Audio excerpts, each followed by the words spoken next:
Okay, ladies and gentlemen, we are finally doing this. Please pray that this works. Yep. Of course, if you're seeing this, it did work. Pray retroactively. It's like that space movie. Can't think of it. Yeah, anyway. Alright. This presentation is called Poor India, and it's about the Star of David cover-up. Just a little introduction. There are a lot of problems with the state of Israel. I think the most outstanding thing would have to be, for me, just for me personally, the fact that Herodotus, the father of history, and all the best sources tell us that all the ancient Jews, Israelites, including Jesus, their skin ranged from being black to being very dark brown. But not only that, but the DNA, which is very more scientific than skin tone, that can deceive about ancestry. The DNA shows that all the Ashkenazi so-called Jews descend from the Khazars. So it's no longer a theory, but all the money is behind covering it up. But you can look on Oxford Journal and see for yourself the very comprehensive study that was done, and that effectively did prove that the other theories were just cover-ups and nothing more, and the only viable one was that Ashkenazi, that is Eastern European Jews, are descended from the Khazars. And we'll get into historically how history bears that out too. Alright, well, first of all, very basic things: the symbols of Judaism and the symbols of Hinduism.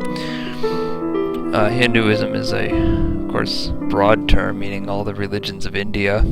Judaism can be broad as well, if you really look into it. Hence the infighting that we're not often told about.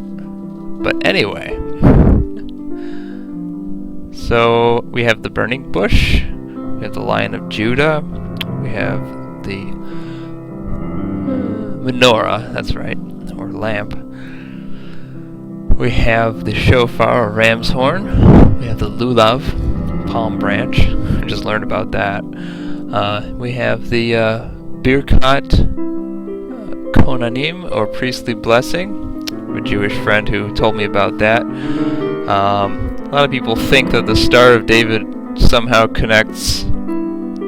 They don't really believe it's of David. Hardly anyone thinks it's of David, but some people think it connects to the menorah, because I don't know, 7 candles, 6 sides. I don't get it either.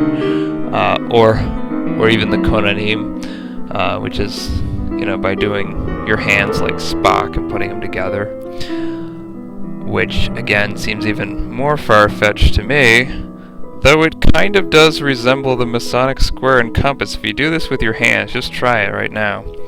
I'll put your hands together like in that picture. Okay, that's creepy. Who knows? Anyways, but these are the main symbols of Judaism. Obviously, you don't see the Star of David there. There's a reason for that, because the Star of David is on our right-hand column. It's a symbol of a Hindu cult, or spirituality symbol, or religion, or whatever you want to call it. So we have Aum, first of all. Amen. I think there's a certain religious group that's a symbol for. I don't know if it's Baha'i or no, it's not. Anyway, it's some Hindu religion, but it simply means Aum, which is like their Amen or Amen. Then we have the swastika, which actually means well-being. Who knew? Such a nice meaning in India assigned to that. Likewise, the Star of David means Aum or Murugan, and we'll go into that. That's the sort of high mythology. And then we have the 5 elements. That's the Asian version, basically. and to the right of that is the, I guess, European version, or the Western version. And then we have some modern use of the same shapes. Interesting, or very similar. It's got to be based on that, I think. The symbols, of course, you're looking at from top to bottom: spirit, air, fire, water, and earth. So I've arranged them basically, top to bottom, the way the Asian ones are arranged, but often they're not arranged that way. But it just makes more sense. As you can see, it looks a lot like what you see on if you're born in the 80s, a tape player or iPod, I guess. Underneath is the lotus flower, or Padma, and then on the bottom is the bindi, or dot, often on the forehead, like the third eye. So, anyway, what we're getting at here, though, is that the enlightened West slaps Hindu symbols onto bad ideas, such as militant nationalist socialism, one of the worst ideas I can conceive of. And this is something we're really, really good at. I just hope we get good at stopping it. And just a word to the wise: if tomorrow you see an incredibly appealing politician sport a flag with a shape, I would hit the books and learn all about the shape's rich history, and then just not follow politicians. That never ends well. Vacate the vote is the most wise thing I've ever heard. So here we can see, how the swastika, what it turns into when it becomes westernized. Wow, that's not well-being to me. Neither is this, though, for that matter, or this. Alright, get the picture? Yeah, the pattern is clear, and the history bears this out too.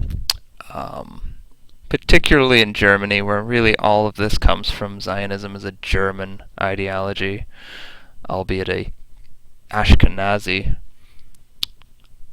one. Alright, so the planet Saturn has, what is this, a hexagram? Yeah, that's right. They just found this, they found this in my lifetime, in 1982. This was discovered. Yet astonishingly, the hexagon actually came to Eastern Europe as a Saturnian talisman. Actually, that should be hexagram, and I've been meaning to fix that in the medieval period, and we'll see that later. The talisman, that is, or amulet, or medallion, if you want to call it that. It's kind of synonyms when we're looking at magical things. So here are some examples in biology and physics. Don't worry, this will get more interesting. But I just wanted to... Hexagrams and hexagons also surround us here on planet Earth, and they surrounded many of our ancient, medieval, and modern ancestors. So, some clues.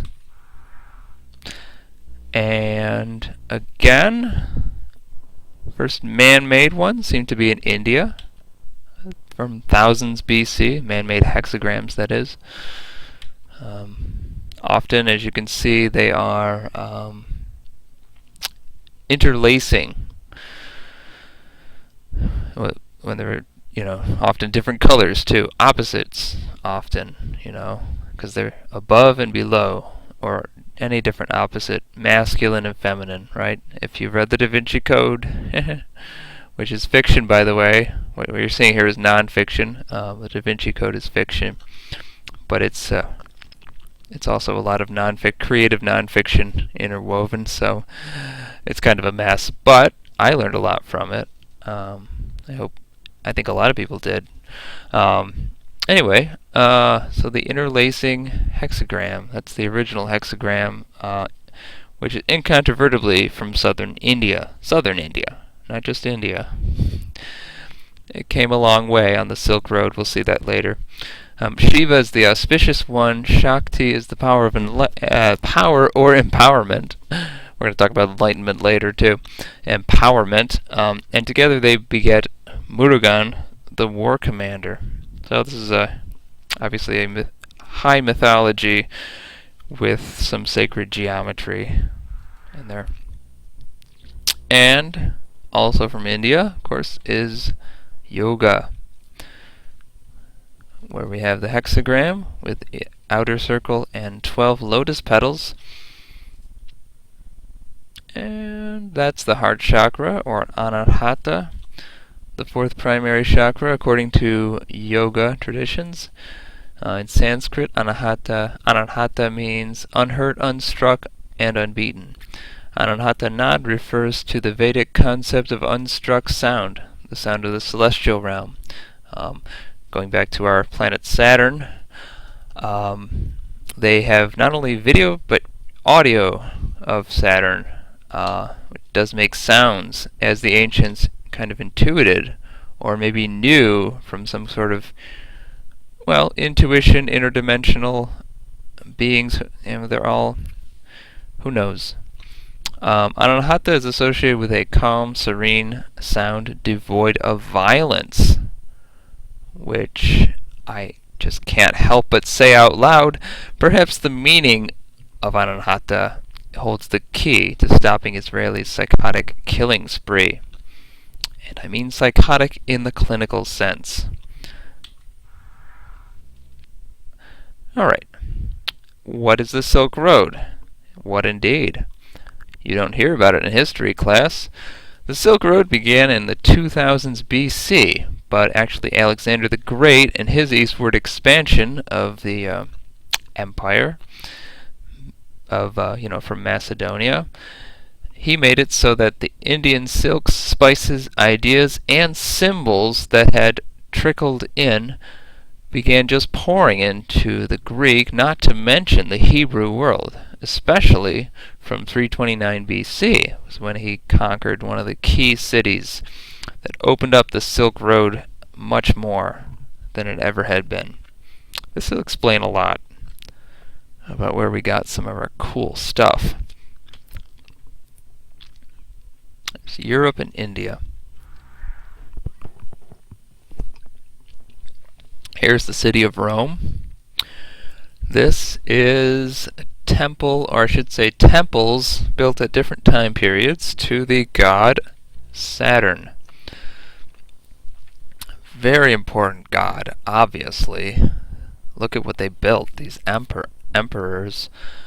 And yet, why don't we hear about him more in school or just anywhere? Thank you very much. Well, just to give you an idea, Saturn is the Roman god of the capital, reproduction, and farming. And Sadus is also Latin for sown, so they think that could be connected. And he became acquainted with the Greek titan Kronos. Again, someone you don't hear much about. He's the god of time and the father of Zeus. So, and then back to the Latin pantheon, that's Jupiter. At the time, Saturn was the most distant sphere people saw. Well, that could be why he's considered the oldest. From Saturn, we get Saturday, and also Saturnalia is Western Europe's predecessor of Christmas time. And the symbol is sort of a cursive H with a cross on the top.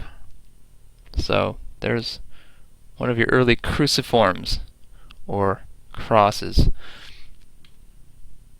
As you can see, the spokes are 6 on the wheel of Saturn's chariot. Just thought that was interesting, given the context here. And here we have the traditional tree of life of the Hebrew Kabbalah. And then we have the much more commonly seen Lurianic tree, which I guess by inference is newer. So what are we looking at here? We're looking at the medallion, and then just some artist's rendition of the 10 Sephirot. 10, yeah, both of them have 10. That means spheres, the Sephirot. and it's, again, Hebrew mysticism, Kabbalah. This is mostly became popular in post-temple, in other words, after 70 AD, the destruction of the Hebrew temple. It's kind of a Taoist form of Judaism from late antiquity. The Kabbalah, in fact, makes use of the hexagon according to arranging the 10 sephirot or spheres in it and placing it on amulets, according to the Jewish Encyclopedia. Note the letter Tau in the center of the amulet. Kabbalah is referred to as Western Tao, where Gnosis is Western Zen. From Pan-Abrahamic esoteria, the six-shaped mystery fad found its way into rabbinical Judaism, which likely had a lot to do with Khazar patronage and monopolization of whatever there remained of Judaism in north of Islamica from the 8th century onwards. So actually, that's a Saturn amulet or talisman or medallion. But I don't know if...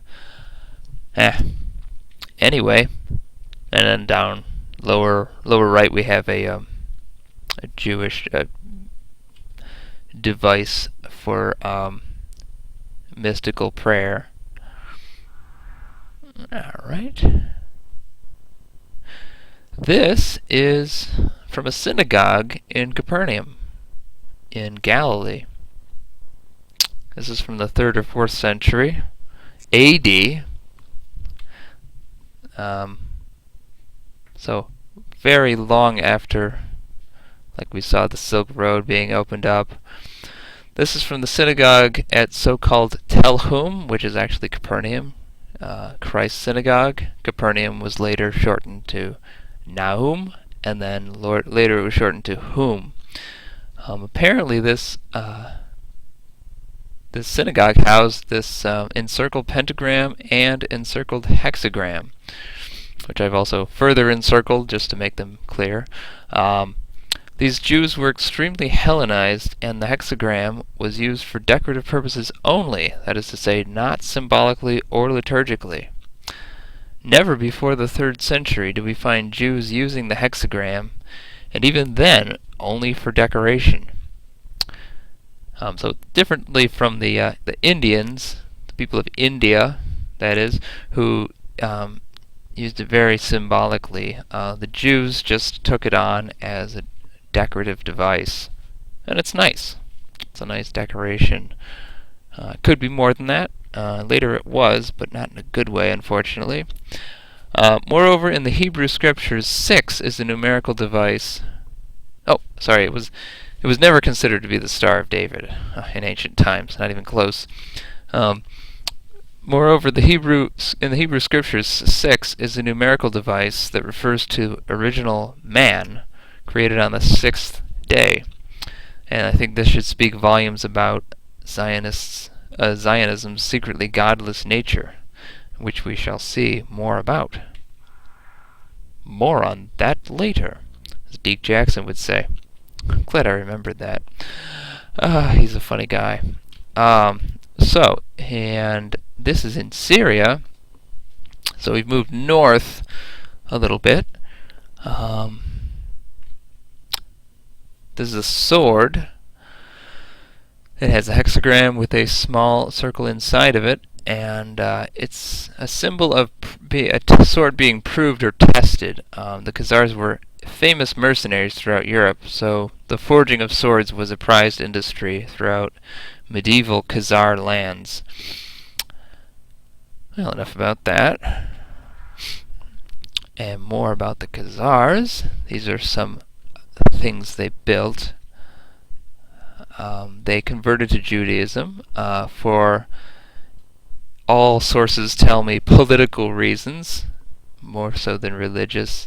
It was a strategic advantage. We'll see that on a map later, but to remain neutral from Christians and Muslims, it was very advantageous that they call themselves Jews, at least, and they more or less just call themselves that more than anything else. imported some rabbis and random stuff, but um, yeah, sources indicate they didn't even circumcise. Anyway, so the hexagram outlined with inner quadrants on the right. The Khazars supposedly kind of sort of converted to Judaism in a bid for political neutrality, but then funny things happened along the way. The number 6 and the letter G, capital or small for generation, also used in speculative masonry and Freemasonry for they're associated with the male member, and if you have a sick mind, like I do, you can see that in the shape of the number 6 or letter G. And also the obelisk, of course, is phallic, especially the rounded Khazarian obelisk, as you can see on these towers here. Their ancestral religion was the Turkic phallus cult. And in fact, and this blew me away, but shouldn't say blow, but anyway, the Turkish city of Karabiga is the only city that used to be called Priapos, or Priapus, and that's after the Greek god of male genitalia, basically sort of a rural version of Saturn or Kronos, because both were associated with fertility, be that agricultural or human reproduction. Here's the map that really tells the story really well. So there's the Khazars, and there was constant fighting between Christians and Muslims over control of Constantinople, mostly, now Istanbul. So here we can see a Khazar coin or seal. Very important, but very recently discovered, actually. And such engravings as this were found on circular Khazar relics and bronze mirrors from Sarkal and Khazarian grave fields in Upper Satlov. However, rather than having been made by Orthodox Jews, these appear to be shamanic sun discs. That's according to the Jews of Khazaria by Kevin Allen Brooke. A book I would recommend checking out, because they're few and far between. Wink, wink. It's just hard to find anything on this, really. But there are some Jews out there who are amazing at getting this out, because frankly, they're sick of having their religion watered down by these Khazars. Well, now they call themselves Ashkenazi. Anyway, the Khazar sun symbol is the original Star of David. So, fancy that. Nothing to do with David, and everything to do with Khazar funky phallic religions. So, please note that the only way to stay Jewish during these centuries was to do it the Khazar way. These people had all the control and the money and the military prowess, clout, etc., all that was going on in the Middle Ages. So here are some flags that really bear out that this was an important symbol to them. There's just no getting around it. Just obvious, in your face. Anyway, and here's some artistic renderings of what the Khazars tended to look like. There's a nobleman, a mercenary. It's a huge industry with them. And there's a cavalryman, or horseman, knight. So these were the men with pointy hats, I guess you could say. And there's a king with a crown. And last but not least, a Kagan, or high priest.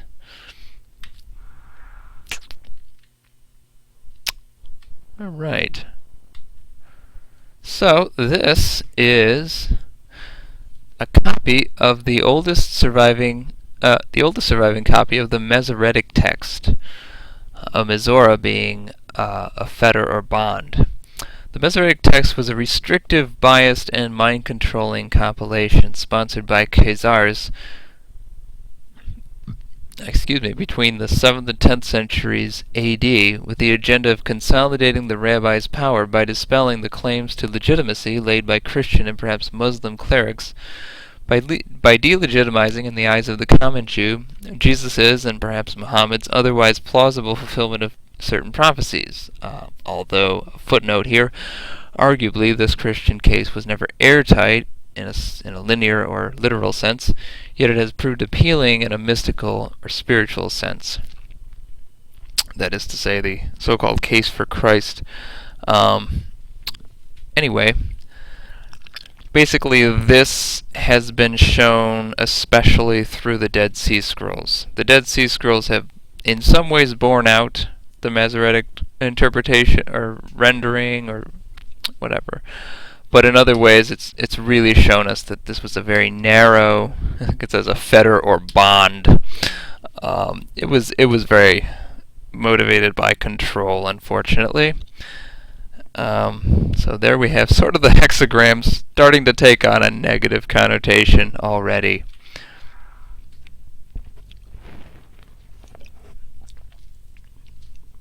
Or taking it on within Judaism or something, calling itself that. And here's Merlin's circle. Not going to say much about that. It's a bit speculative. This is not speculative, though. This is a flag from the Karamanid dynasty. It's like trying to say Kanamadial. An Islamic dynasty. So here we see the first flag with a blue hexagram, and it's Muslim. Need I say more? Alright, and even in Christianity we see the hexagram used in a mystical kind of way. This is an icon depicting Christ's triumphant return and final judgment. It's called the Pantocrator, and this is from a actually Macedonian church. So Alexander the Great's old stomping grounds. Note the masculine and feminine hands holding the hexagramic icon.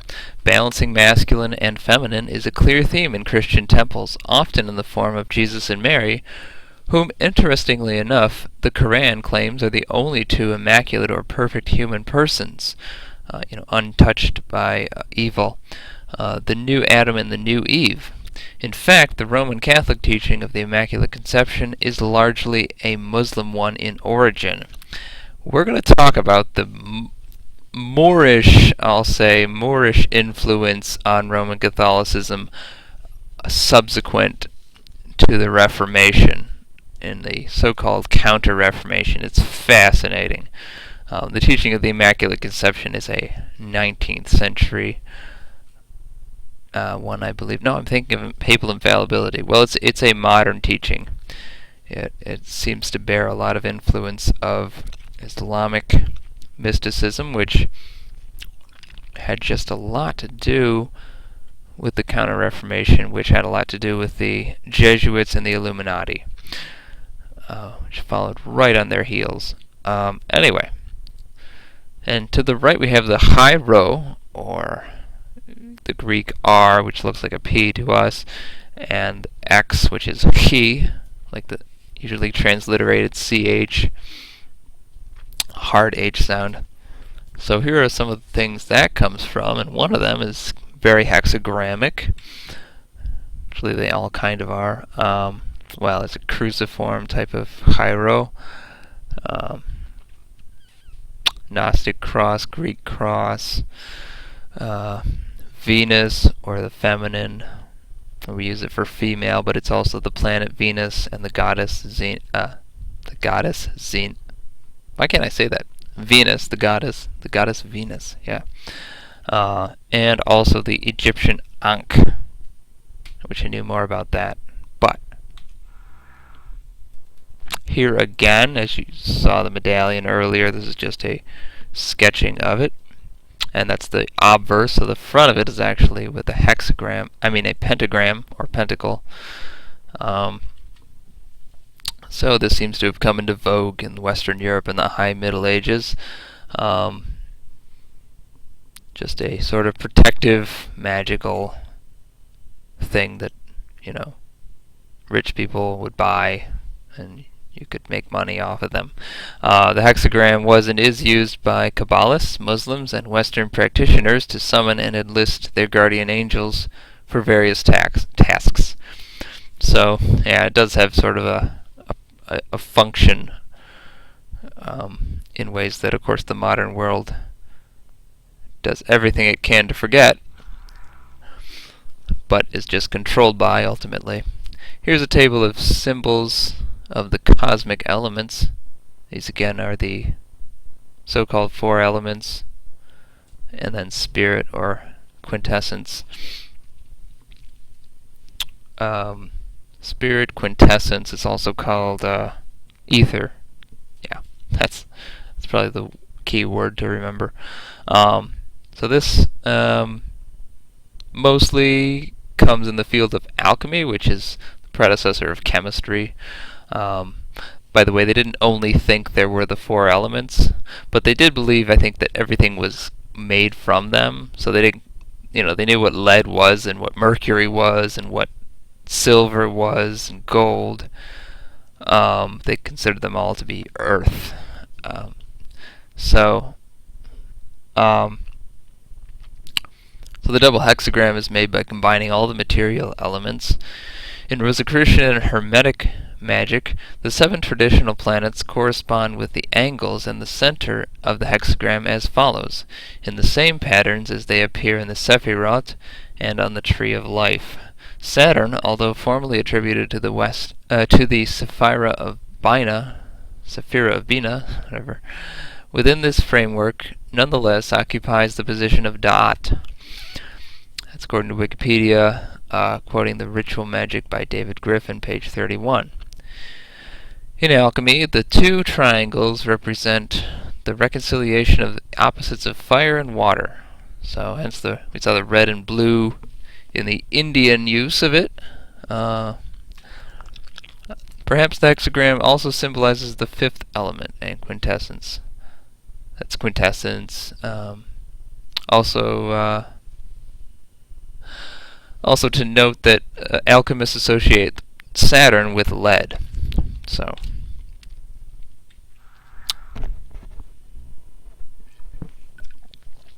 and now we are in southern Germany, also known as Catholic Germany or Bavaria.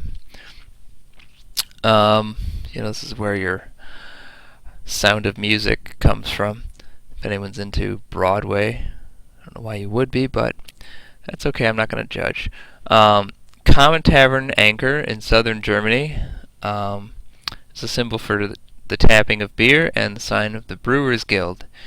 In German, this is called the Bierstern or Brauerstern, Brewer's Star. It's also known in Germany just as a star. This is the type of star that they think of in Eastern Europe. In Western Europe, we think of a star, we think of 5 points, and we doodle a star. Well, for Germans, this is a star. So it's very standard, and you can see it's made of some sort of, bluish metal. It's interesting. Also in Germany, a little further north, this is kind of Luther's country. It's the Lutheran Church, late Middle Ages, early modernity, I should say. It's the German cathedral architecture, bearing, as you can see, a hexagram. That's why I put Harry Potter there. Pentagram and a hexagram. This is the steeple of the Markt Church, or Market Church, in Hanover, Germany. I'm not saying that right. Marktkirch. Anyway, I don't know. I thought I could pronounce German, but that word is just busting my chops. On European coats of arms, badges, and flags, that is heraldry, and on the first pages of books, remember the printing press started in Germany, well, a hexagram is a fairly common charge employed, like we saw in the Masoretic text of the Bible, so it really came from that Khazar Ashkenazi influence, perhaps. It is rarely called a star it's rarely called a hexagram, let alone a Star of David. No, it was just called a star, very simply. But in English and French heraldry, so further west, the hexagram is known as the mullet of 6 points. Mullet being, or millet being, French for a spur rowel. That's the pointy part of the spur, as in cowboys, which is shown with 5 pointed arms by default unless otherwise specified. So it's a very Central European thing, the hexagram. Whoops. Oh well. Couldn't resist.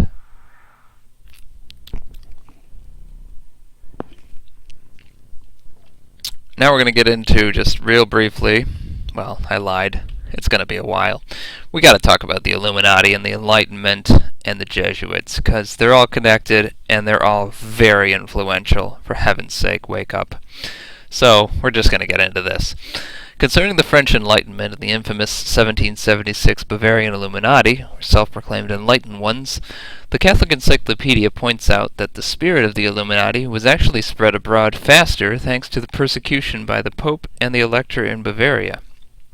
This was 3 years after the Jesuits were suppressed in all Catholic countries, and only Prussian Protestants and Russian Orthodox Christians kept them around at this point. The Russian state later banished them in 1820.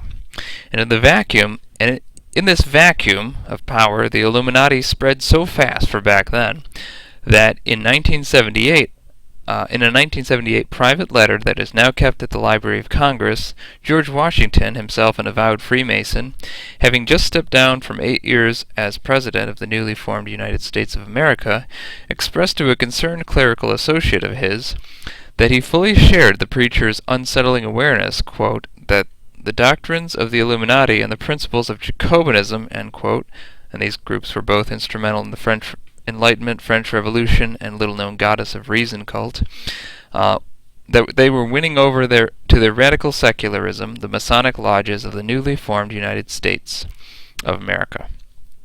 Such a phenomenon among the pillars of our communities back then would explain a lot about the discrepancies between what the Founding Fathers wrote and what this country has become. About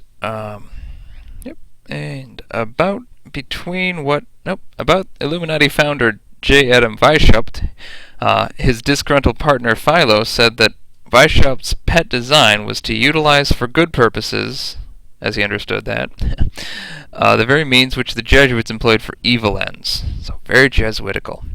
And Philo bluntly states that Weishaupt felt the need to insist on, quote, despotism of superiors and the, quote, blind, unconditional obedience of subordinates. Oh, see? It even occurred to Philo that Weishaupt was a, quote, Jesuit in disguise. Which, again, given the timing, you have to say, gosh, it's possible. 3 years after their suppression, suddenly this happens? And they're acting just like Jesuits? Except they're sort of on the outs with Rome. Pretty weird. Pretty weird. Coincidence is a sort of a thought-terminating idea. Nothing is coincidence. It's that simple. And the ties that bind the Jesuits, the Illuminati, and the so-called Enlightenment movement, they run much deeper. Because 250 years earlier in Spain, Ignatius of Loyola and 6 companions founded the so-called Society of Jesus, or in Spanish, La Compañía. That was in 1534, but 6 years before that, Ignatius had been charged by the newly formed Spanish Inquisition for fraternizing with Los Alumbrados, which is simply Spanish, where Illuminati is Latin, and they both just mean the enlightened ones. Authorities have always considered that the overwhelmingly Iberian spiritual impetus behind the Catholic Counter-Reformation, i.e. people like Ignatius of Loyola, Teresa of Avila, John of the Cross, they all had a overpowering Judaist or Islamist taste to them. So very Semitic, as Iberia always has been. That is Spain and Portugal. But whatever filled the bill to give the papal institution a credibility transfusion was ultimately given the green light. And the rest is history. Jesuits everywhere. Papal institution Um, and certainly, just as the Judaism we see today is not what it was in AD 70, a fact well attested by many a Jewish encyclopedia, likewise the Roman papacy died, and when it was reborn, found itself saddled with an enlightened Catholic Jesuit superior general, spiritually directing His Holiness the Pope. And getting back to 1776, the Jesuits were not to stay suppressed forever. The Counter-Reformed Church featured a thinking clergy for a thinking population, just as the Jesuits of the last 100-plus years play the part of nationalist rabbis for secular Jews, basically. But this elite do not appear to have evolved inwardly, much to the contrary. They're the same cats as before. It's like meet the new boss, same as the old boss. And the dogma of scientism and consensus has just replaced the dogma of religious councils, as bank towers overshadow our cities now in place of church steeples, but they still look down on us. Okay. What I'm saying is they, pretend to abominate how tyrannical the previous institution was just so that they can get the credibility to be the same types of people. By the way, Illuminationism started off as a 12th century Persian, or if you will, Iranian esoteric school within Islam. Far from being something sterile, it is a philosophy of reliance on divine grace for our thought processes. Whether or not any of today's institutions claim direct lineage to the Illuminati is on many levels irrelevant. What is clear to me, is that elitists who hijacked the powerful idea of enlightenment are secretly occultists, not really rationalists, unless you mean in the sense of the goddess of reason. That I'll grant. They have zero faith in humanity. This quite unenlightened idea comes from Islam, is seen in all the best remembered schools of the Reformation and Counter-Reformation, and later in the state-worshipping religion of communism, which has murdered countless millions in the last century, vastly more than any other ideology ever. The Illuminists weren't and aren't really against dogma or top-down control. For the not-so-secret reason they call themselves the Illuminati is because they think, irrationally I think one could argue, that they alone can claim the term enlightened. The term enlightenment stopped having anything to do with reason on the day when the control freak Illuminati got hold of it, that is, 1776. You want to wonder why a so-called Order of Light would need to work under cover of darkness. They are the self-chosen people, therefore they would regard you and me as cattle. With this understanding, everything we see in our world today can be richly illuminated indeed. And just to the right we have Philo, basically an early modern whistleblower. God rest his soul. And now we're in America again. 1782.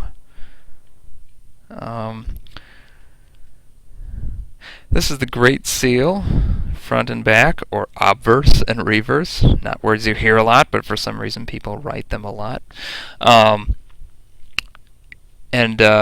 So on the left we have a hexagram in stars. Let me just use the mouse to point to that right there. Hexagram. And to the right, of course, I've drawn a red hexagram here over the words and shapes there. And it spells Mason, if you connect all the lines. The original designer was actually President John Hanson, George Washington's little-known predecessor. FDR, Franklin Roosevelt, made it an executive decision that the pyramid should take precedence over the eagle on the dollar bill. That is to say, as you can see here, he switched and put the back on the first space and the front on the second space. So the eagle, which we think of as an American symbol, had to take a back seat under FDR, who was also a friend of Mussolini. I mean, there's so much dirt on that guy, it's crazy. They did a documentary about him, and the tagline was, "He kept us in the dark. He became America's shining light by keeping us in the dark." That says it all. So, and this is, of course, another American example of a hexagram. Very Khazar looking. Interesting. People who like power, they always do similar things. It's a pattern, right? The establishment psychologists will never study it, so I guess it's up to us.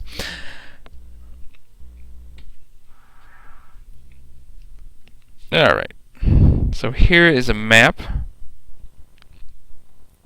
So basically, as you can see, between Russia and Prussia, Galicia. This is the Pale of Settlement. This is under the Russian Tsar. The hexagram became... Oh, if you ever seen Fiddler on the Roof, again, musical reference. The hexagram became a huge fad throughout Ashkenazi lands from Prague eastward, and were used to mark off large ghettos in Russia, in the regions bordering Prussia, now Germany, and Austria-Hungary. It is here that this Khazar symbol becomes a clear sociological symbol representing racist apartheid, segregation, and nationalism, which is key to understanding the Nazi and Ashkenazi Zionist elite. Not too much later on. Here we have two coins forged in Morocco, northern Africa. It's a hexagram with an outer circle.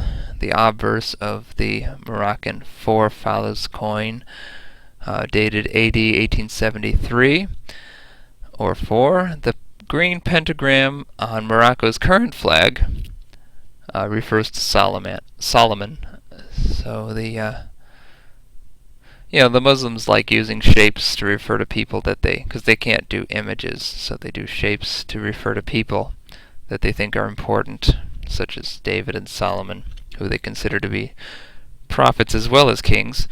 The significance, even though David had prophets, I don't know why you'd call him a prophet. Anyways, Muslims, right?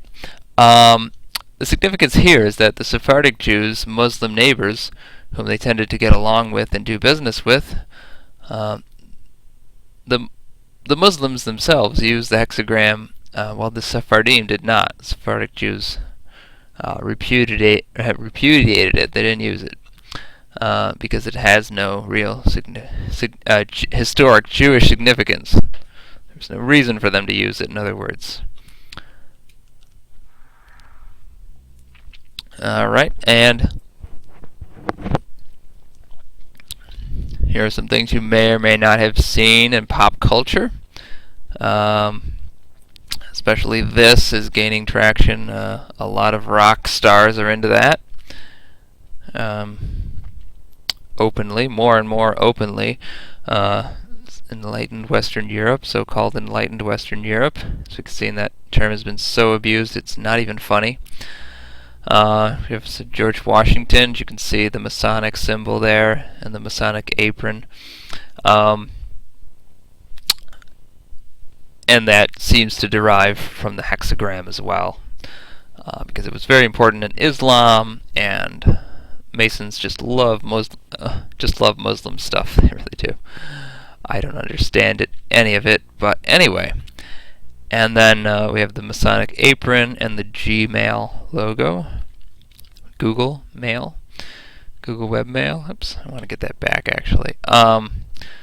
I just want to look at the mortarboard on top of the alien that I put in there. Sorry about that. It's just kind of cheesy, but why do they call it a mortarboard? That cap we wear, graduation cap we usually call it. Why is it called a mortarboard? Mortar is something that Masons use to lay bricks. Bricklaying. They used to use it to hold mortar. It's just simple logic. It's hard to find anything about that. I don't have any sources, but I mean, ask yourself, why is it called a mortarboard? And if you find an answer, email me for sure. Put my email below here.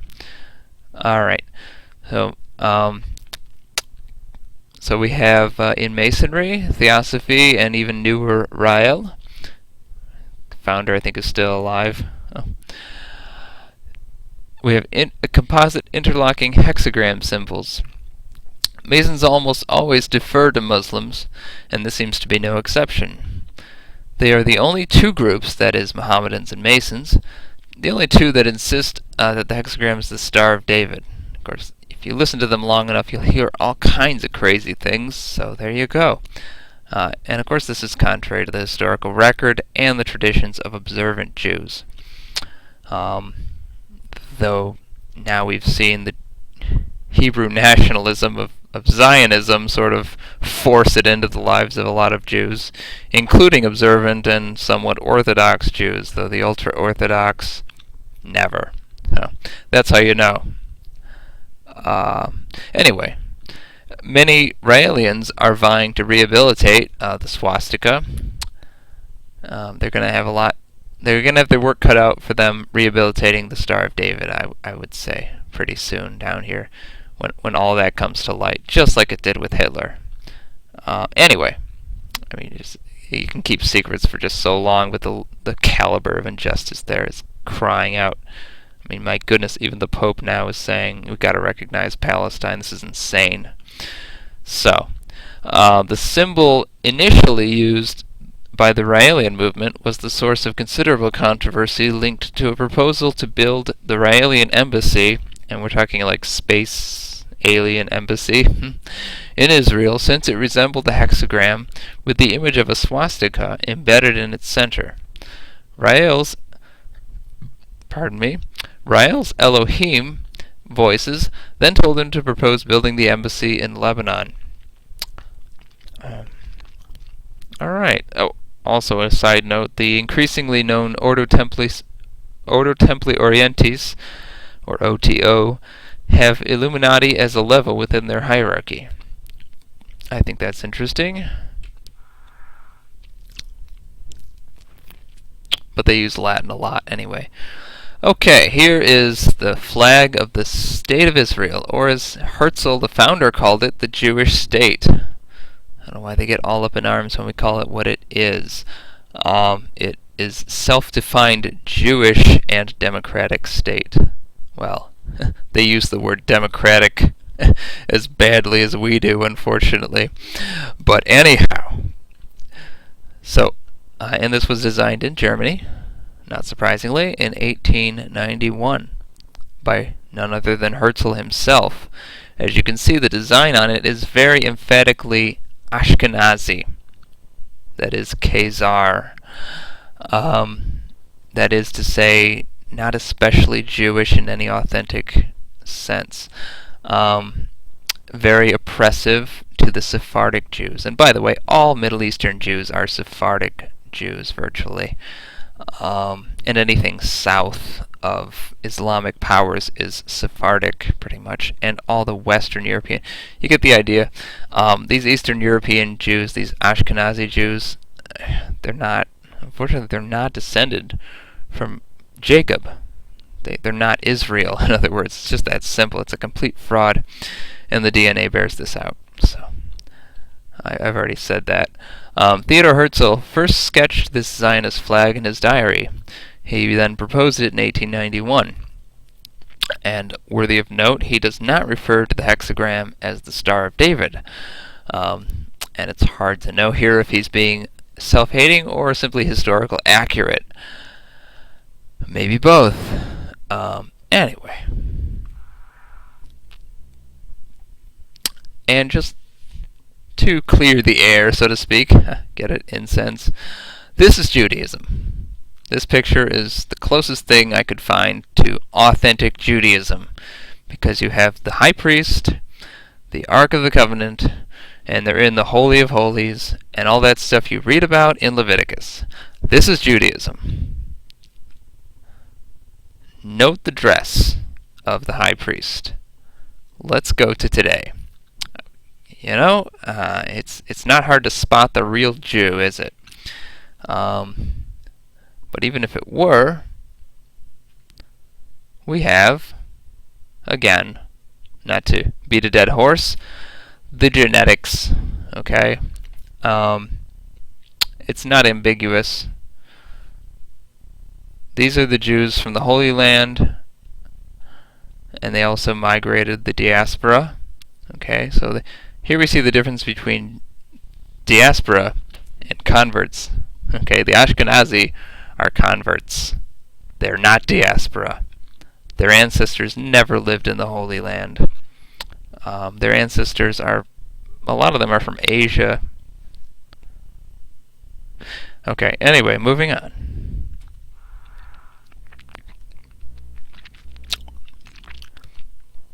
And this is the flag for the British Mandate of Palestine.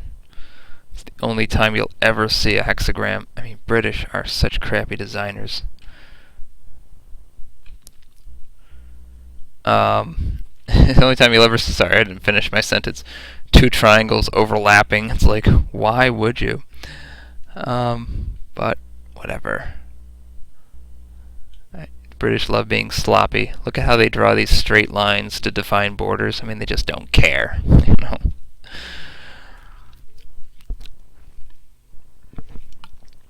Here's a curiosity. This is real. This is legit. And this is a coin with a swastika and a Star of David. Well, they're both very Indian, then German symbols, aren't they? But this is actually done in Palestine because Zionism was a German idea, and this is the coin the Nazis struck after their trek to northern Palestine and their 6-month stay in 1933 with Baron von Mildenstein. He later, in 1935, would become the head of the Jewish desk of the SS Security Service. He was a guest at the time of the kibbutzim. That's the Zionist communes, if you've heard the term kibbutz. Kibbutzim is plural of that. And the Histadrut, or Zionist Union. The Havra, or transfer agreement, Havra, was actually that was Hitler's real final solution to Europe's Jewish problem. So-called, that's what the Zionists and later the Nazis termed it anyway. I don't believe it was a problem, but then again, I never lived in Europe, so I keep my mouth shut, but yeah, it's racism, really. As well as to some of the Nazi Party's rather serious strategic problems they were having. This transfer would later be fictitiously misremembered with the help of the top Stalinists, all of them Ashkenazi, as an eradication plan. This preposterous allegation of genocide, later upped to Holocaust, with the death tolls growing and growing, all this formed a part of the new Jew mythology. And that's, of course, critical to the whole new man mythology of communism. This casts Hitler, who's the self-styled Aryan Christ, in the role of the Pharaoh of Exodus, and Herzl in Zionism as the new Moses or Messiah. This worked on Jews who didn't really know their roots, only vaguely. This worked perfectly well. This was such a, in a way, genius stunt to pull on Jews who had drifted from their faith. They, tried it out with mixed success on more religious Jews, who they loved to dupe and then kill because they just let them die. I mean, the only people they allowed to go to Palestine were the ones who were secularists, worker party, those ones. And there's a very clear policy there. So Hitler and the Zionists, just a match made in hell, I gotta say. Not to editorialize too much. And then they go and they oppress the Middle Eastern and other Sephardic Jews, who I guess they must have deemed to be too peace-loving, too moderate. So here's this star we see a lot in movies. Here's some other stars that they actually used in other countries throughout Central Europe. Starting in AD 1933. Having instituted concentration camps and signed the Havre Agreement 1933 to Shanghai Jews to the sands of Palestine, and having stripped all Jews of their citizenship 1939. As you can see, Zionists and Nazis working great together. It's just horrible. Adolf Hitler's Nazi administration obliged Jews to brand themselves with yellow-filled hexagram badges with fake Hebrew letters that spelled Jew in German. They also had them register and surrender their weapons, 1938, go to the ghettos in 1939, and on to concentration camps. And I have in bold face the fact that throughout modernity the hexagram seems to always represent Jewish zoning and ghettoization, beginning with the Pale of Settlement of the Ashkenazi of Eastern Europe, continuing with under Hitler, and presently under the Zionists, who try to oblige all Jews to abandon their nations of residence and their religion to live in the socialist, Khazar terrorist-run state of Israel. And if you don't believe me that they're terrorists, you've got to look up the USS Liberty.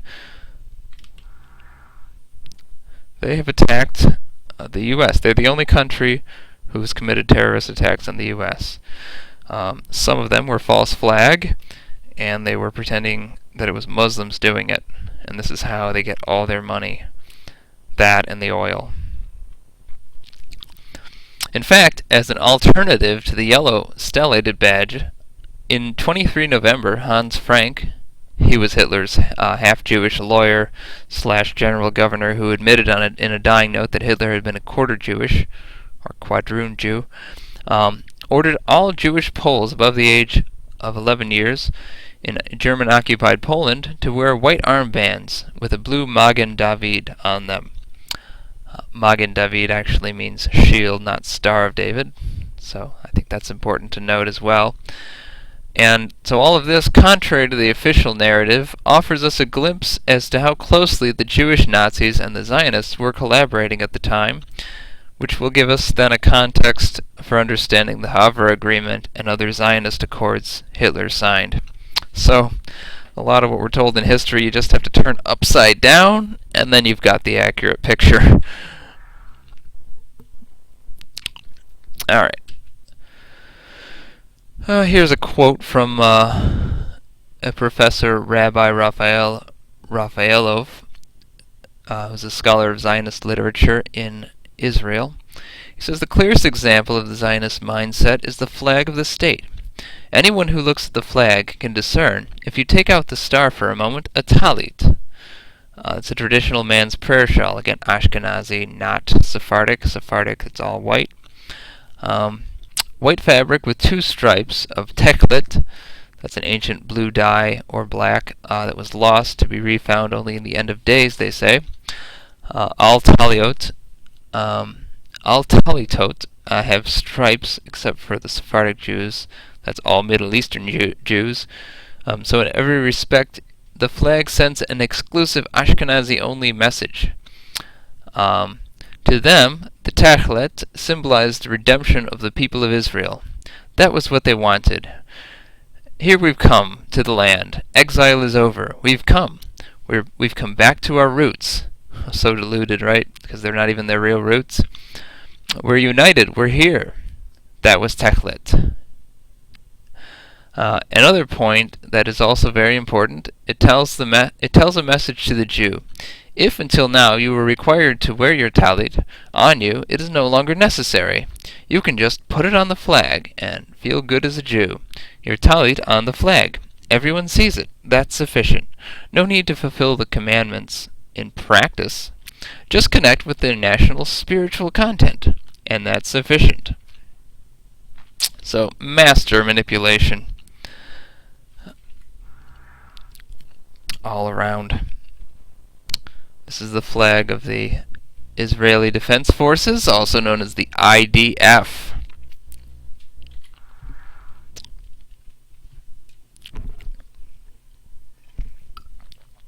And I've noticed, subsequent to the State of Israel forming, it's caught on in a lot of secret societies. By mid-century, it's caught on. Using hexagrams to con and conquer is trendy. With the crypto-kaganate of Israel established, the occult societies who value power, not truth, and who have long admired and emulated those who falsify ancestry and history, like Muslims, for tawdry gain, are impressed, in fact enamored. They want in on the materialistic spiritual decay action. So in this age of political pseudo-Israel, you start to see the hexagram on Masonic paraphernalia. In England, in 1950, this is the Royal Arch Freemasons medallion, and I'm going to just read a quote here. The interlacing triangles or deltas symbolize the union of the two principles or forces, the active and passive, male and female, pervading the universe. The two triangles, one white and the other black, interlacing, typify the mingling of apparent opposites in nature, darkness and light, error and truth, ignorance and wisdom, evil and good, throughout human life. So that's Albert G. Mackey in the Encyclopedia of Freemasonry. I would also add the more obvious meaning of it, which is as above, so below. That's an old maxim from the Egyptians, an old adage. Please note that the Masons are the most abysmal historians you're likely to meet, and that there is nothing to indicate the hexagram was found within the structures of Solomon's temple, let alone David, but quite the contrary. Nor is it mentioned in the Bible's exhaustive temple specifications. In fact, Masons and only Masons would ever think of dating the hexagram in the Semitic or Judeo-Arabic world before the 3rd century. Obviously there were no Muslims before the 3rd century anyway, but alright. And this is in Ireland, an interlacing double hexagram with large outer circle. This is the Baden-Powell Royal Arch chapter insignia of Irish craft masonry, which has become trendy as the Irish have drifted from Roman Catholicism, due apparently to the extensive abuse you may have heard of, whose effects are then compounded by the poorly veiled media enthusiasm, which they make up stuff, sadly. But the presence of the hexagram in recent Masonic emblems is highly suggestive of infiltration by the Parashim Society and the occult power players of the British Isles in the years since the establishment of the Ashkenaz Zionist State of Israel. And here we have Facebook. A lot of people use Facebook. Not a lot of people have seen this before. What the heck is that? Well, I'll tell you what it is. I made up the word digitalia, I think. Anyway, Facebook. Converted tilted hexagram with large outer circle. Facebook's once secret insignia that appears to be inscribed on the blue lining inside the circle's hoodies, making the world open and connected. So this was actually, you can find this on YouTube. Mark Zuckerberg has tried to bury it under positive-looking video of him, but you can find it if you look. He's got an image problem, thank God. Maybe people will wake up about this. Also Ashkenazi, by the way, just like a lot of our Supreme Court and basically all the people in key positions in our whole culture in America. And I just have to comment, wouldn't it be great if the deep state gets a Facebook account and posts all the nude pics of their operations and plans? I mean, that's what we gotta pray for. So in closing, my main observations are that, number one, the overwhelming evidence says that the hexagram, contrary to its common English language name, has never symbolized the Jewish religion or the Davidic kingdom, but rather has always symbolized fringe ideas, most recently an extremist warmongering ideology that hijacks Judaism and through it the whole world. Second point, the hexagram is a treasured and beautiful shape, and its eternal message even more so. It is rather the way that it was stolen and desecrated by ignoble individuals, the same individuals who stole and desecrated the name Jew, who are the problem and need to be exposed and denounced, which I hope I've done here. Please share this video. Aum and Amen, and all I can say is Shalom, Salam, and for that matter, Namaste. Alright, take care.